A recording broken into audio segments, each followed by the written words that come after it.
इसलिए हमने ये फैसला किया है कि हम प्रेस क्लब ऑफ इंडिया में इसके आगे आवाज उठाएंगे और जो ये चुनाव आने वाला है जो 20 मई को, इसको हम रद्द करवाएंगे। दोबारा से नॉमिनेशन सारा हो और निष्पक्ष तरीके से पर्चे भरे जाएं। ये अभी तक सिर्फ वो उसी जगह ही बैठे हुए हैं कि बापूजी का जो बंदर है, आंख बंद कर लो, मुंह बंद कर लो, कान बंद कर लो, हम कुछ भी नहीं बोल सकते। रानी जी ने यहाँ पर ऐसा अंधा राज चलेगा कि किसी को भी मुंह उठाने का, सर उठा के बात करने तक का भी अधिकार नहीं। भाजपा के खिलाफ एक मोर्चा लेना पड़ेगा कि उन्होंने आम जनता को आगे आने ही नहीं दिया। रानी जी ने ऐसा घेराव बना दिया, ऐसी फील्डिंग कर दी कि हर एक चीज में दोष, जबकि कुछ भी ऐसा नहीं था। क्या नाम है आपका?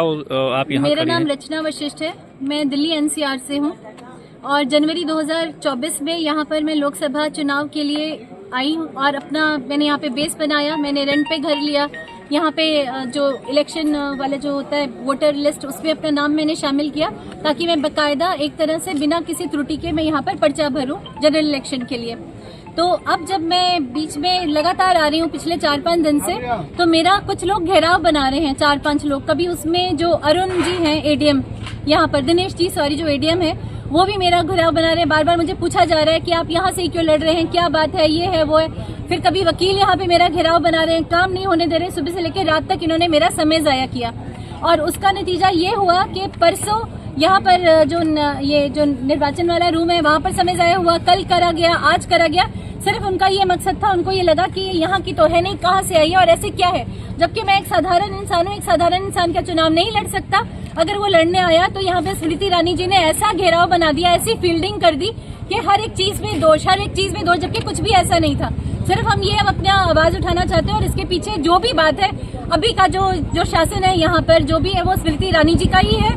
और भाजपा को अगर हम ये कहें कि भाजपा को तो खामखामे घेराव में लिया जा रहा है, जो मौजूदा यहाँ पे पर्सन है स्मृति ईरानी जी, उन्हीं के ही लोग यहाँ पे डीएम, उन्हीं के ही लोग यहाँ पे सिटी मजिस्ट्रेट, उन्हीं के ही एडीएम सिटी, सारे लोग उन्हीं के ही हैं यहाँ पर, जिन्होंने न केवल मेरा बल्कि मेरे साथियों का भी ऐसा पर्चा खारिज करवाया। और उनके ऊपर आवाज उठाने के लिए मीडिया को आपको हमारा साथ देना पड़ेगा। ऐसे कितने लोग हैं मैम, ऐसे कितने लोग जिसका पर्चा खारिज हुआ, आखिर क्या वजह रही होगी? 20 से 25 लोग हैं। सिर्फ ये वजह है कि उनको सिर्फ अकेले खामखामे अपने दम पर पता नहीं क्या बनने की उनको होड़ है। जबकि 2019 तक तो वो मात्र 2 बार आई थी और उसके बाद जो यहाँ पर आई है, मीडिया और सारी जनता गवाह है कि क्या अमेठी कस्बा अभी तक है। आज तक इतने साल, 10 साल हो गए, ना वहाँ पे कोई प्रगति हुई, ना सड़कों की, ना कहीं। सिर्फ गौरीगंज को चमका दिया। क्यों? क्योंकि उनको यहाँ पे अपना टहलना है, अपना घर बनाना है, घूमना फिरना, सिर्फ इसलिए। उसके अलावा क्या नहीं है अमेठी, इतना बड़ा अमेठी है कि और कुछ जगह नहीं है वहाँ पर।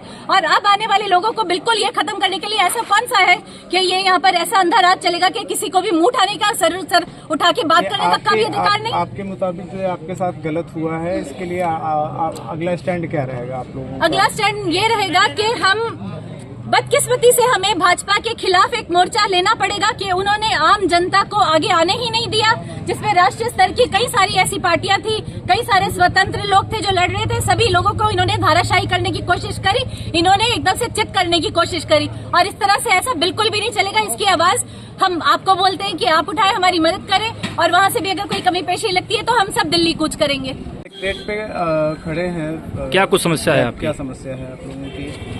देखिए, यहाँ पर जो भी जनरल इलेक्शन के लिए जितने भी भाई बंधु मेरे समेत यहाँ खड़े हैं, उनका सिर्फ एक सवाल है कि उन्होंने ऐसा कौन सा कसूर कर दिया इतने दिनों के बाद, जो सपने थे उनके लोगों के, उनके जो भी प्रस्तावक थे कि वो चुनाव हारे या जीते लेकिन पर्चा भरेंगे, हमारे भैया है, हमारी बहन है, पर्चा भरेंगे। तो खारिज जो कर दिया यहाँ पर किसकी मर्जी से हुआ? कौन सी इलेक्शन कमीशन ने कहा था कि जब लिखा है इन्होंने कि पर्चे में कोई भी गलती नहीं है तो खारिज कैसे हो गया? कैसे सब लोगों का पर्चा खारिज हुआ? लोग खड़े हैं आपके साथ, ये सारे कैंडिडेट हैं जी, ये सारे कैंडिडेट हैं, इसमें अधिकतर और इनका सबका पर्चा खारिज, तकरीबन सभी का ही पर्चा खारिज। कितने लोग हैं ऐसे जिसका पर्चा खारिज हुआ है? 20 से 25। बताइए, हाथ खड़े करिए, हाथ खड़े करिए जो भी करिए। क्या वजह बताई गई आपको अंदर से? कुछ लोग चले गए। मैम, क्या वजह बताई गई आपको? कुछ भी नहीं बताई गई और सिर्फ ये कहा कि चले जाइए, ठीक है ना। किसी में शपथ का बोला कि शपथ नहीं है, जिनकी शपथ थी कुछ भी नहीं कहा कमी, ओके ओके ओके, उसके बावजूद भी अकारण। और अगर किसी ने मुंह खोलने की कोशिश करी तो 4-4, 5-5 महिला पुलिस, 4-4, 5-5 दूसरी पुलिस आके उन्होंने धकेल दिया यहाँ पर, और शपथ सबकी पूरी हुई, किसी का भी ऐसा, मेरे समेत सबके समेत सबकी शपथ पूरी हुई, तब भी हमें ये तक नहीं पता कि पर्चा खारिज क्यों हुआ।